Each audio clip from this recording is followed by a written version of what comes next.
What's up mga kareyna? Welcome back to my channel.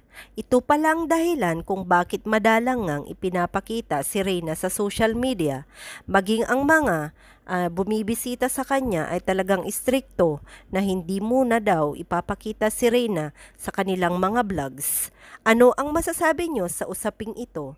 Bago natin ituloy ang usaping ito, salamat sa lahat ng mga nag-subscribe sa aking munting channel, sa lahat ng tumatangkilik at sa lahat ng sumusuporta sa paggaling ni Reyna or sa buhay ni Reyna.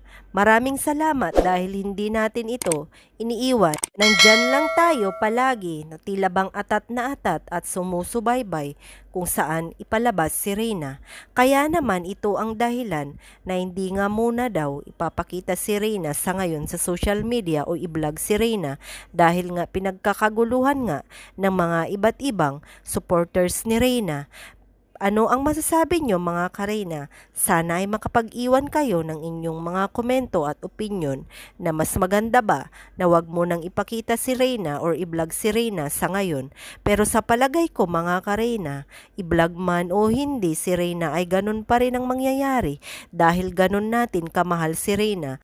Kahit konting update at isang upload lang ng kanyang picture sa social media ay talaga nang pinagkakaguluhan nito kaya hindi na natin maiwasan ang mga nangyayari kung pagkaguluhan man ito kung may upload si Reyna dahil nga sa milyon ngang nagmamahal sa kanya. Napakarami ring nagkukumpara kay Reyna at saka kay Erica dahil bakit daw madalas ang videos ni Erica. Ganon na marami namang nag-aabang kay Reyna na hindi talaga maiwasan or hindi talaga magpatinag na walang ibang hinahanap kundi ang updates para kay Reyna.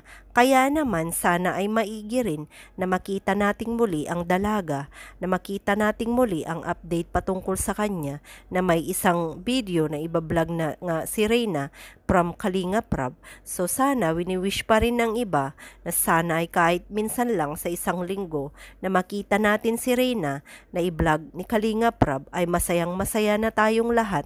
Alam ko na nare-relieve na tayong mga supporters, lalong-lalo na sa mga senior citizens na talaga namang sila ang nag-aabang nagmamahal sa kwento ng buhay ni Reyna at syempre sa lahat ng mga OFWs na talaga namang bumuo ng mga iba't ibang grupo at syempre sa mga grupo sa Pilipinas ay nagsasama-sama upang abangan ang kwento ng buhay ni Reyna.